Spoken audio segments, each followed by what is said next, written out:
Chapter 1. It was a source of constant disappointment to Catherine Morland that her life did not more closely resemble her books, or rather, that the books in which she found its likeness were so unexciting. Plenty of novels were set in small country villages and towns, like the Dorset hamlet where she lived. Admittedly, they didn't all have such ridiculous names as the one in the Piddle Valley, where her father's group of parishes was centred. It would have been hard to make credible a romantic fiction set in Farley Piddle, Middle Piddle, Nether Piddle, and Piddle Dummer.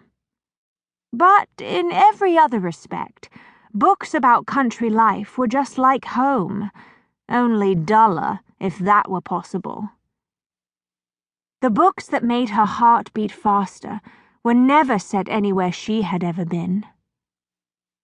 Cat, as she preferred to be known, on the basis that nobody should emerge from their teens with the name their parents had chosen, had been disappointed by her life for as long as she could remember.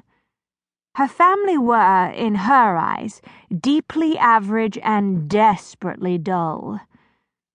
Her father ministered to 5 Church of England parishes with good-natured charm and a gift for sermons that were not quite entertaining, but not quite boring either.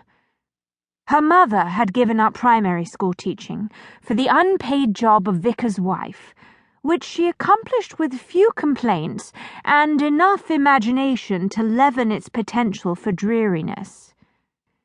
If she'd had an annual performance review, it would have read, "Annie Morland is a cheerful and hard-working team member who treats problems as challenges. Her hens are, for the 3rd year in a row, the best layers in the Piddle Valley." Her parents seldom argued, never fought. Between the two of them there wasn't a single dark secret. Even their home was a disappointment to Cat. 10 years before her birth, the Church of England had sold the drafty Victorian Gothic vicarage to an advertising executive from London and built a modern executive home with all the aesthetic appeal of a cornflakes packet for the vicar and his family. In spite of its relatively recent construction, it had developed just as many drafts as its predecessor, with none of the charm. It was not a backdrop that fueled her imagination one whit. Cat's tomboy childhood had been a product of her desire to be the heroine of her own adventure.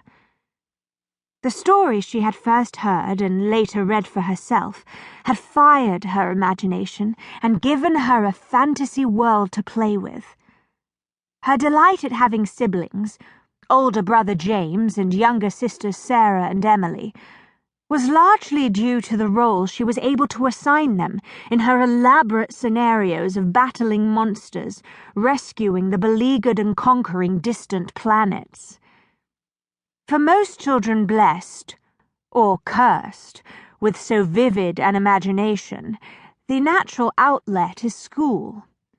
But Annie Morland had experienced what she called the education factories at first hand, and it had left her with a firm conviction that her children would best thrive under her own instruction. And so, Cat and her siblings were denied exposure to a classroom and playground society that might have subjected them to life's harsher realities.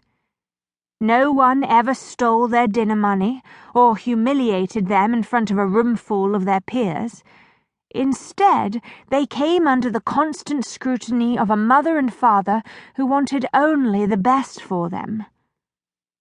James, blessed with natural wit and intelligence, would have succeeded whatever educational system had been imposed on him, and Cat, who cared more for narrative than knowledge, would probably have done no better wherever she'd been taught.